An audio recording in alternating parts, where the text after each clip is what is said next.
Hi, here we are, day 3, show number 1, and we're out at Everleigh Station, beautiful venue with John Politano for Cloud9, who's just done some great hair for Therese Rawthorne. Hi, John, how are you? Hey, good, thanks. How are you? Good, good. So this is looking a beautiful show. Tell us all a bit about the hair that you did for us today. Well, I think Therese's inspiration was a girl goes on a road trip. So I think Therese took a road trip and she went to the States and went out to the desert and places like that. So she was really inspired by the sort of dry aridness and sort of whatever plant life was or is left out there that's kind of dry with lots of texture through it. What we did was we filled the hair with Redken Body Full and just dried that in to create a really fluffy kind of dry, arid texture. Really low side part, and then placed over one eye. Kind of a bit like tree branches, but obviously softer and much sexier. And then we did a little ponytail at the back, but what we tried to do was just do a little spin on the ponytail and just kind of bring it up and around. So it really, took it away from that sort of ponytail genre and kind of just made it more of an art piece. Kenneth Stoddart, the show was great. Kenneth just directed hair for Redken Fifth Avenue for Kate Sylvester this morning. That's right. It looked beautiful. 2 different looks today. What was that all about? Yeah, there was we were doing a sort of polarity thing and then mashing it all up. So we had extremes and we worked on a girl theme and a boy theme. So Julia was one of the girls and we had really long hair. We put in, on Julia's hair, because her hair's a wee bit finer and shorter, we put in some extensions throughout the hair just to sort of lengthen it.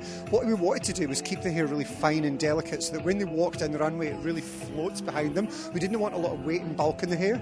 So what we did with the girls with the really thick hair was we actually took a section right underneath and cornrowed a big sort of triangular section underneath here and then pinned it flat to the head. The boys is the look over here, and we kind of we used the gel for men, and we slicked the hair from a really low side part into like a tight knot at the back of the neck, really low, and then just twisted it into like a tight knot and pinned it with pins. And that was that. So we've got that really sort of slick, sort of open face. We kept the hair on the hairline, so it keeps the face really open. And then we've got the contrast in the girls, and then she kind of just mixed it all up in the styling, and it was like boys and girls and girls and boys, and you weren't quite sure, high shoes, low shoes, long hair, short hair. It was great.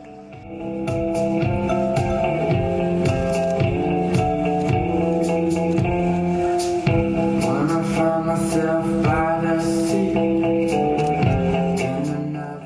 We'll just be very quick. It's very busy here backstage with Shane Henning for Goldwell, Working on the Bianca Spender show, which is on shortly. Shane, the hair looks amazing. Tell us a little bit about your inspiration.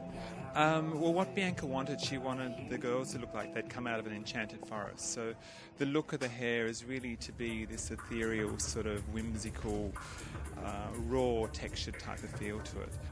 And what we've done, we've put some hair wefts in, 2 different coloured hair wefts to add a little bit of colour into the look.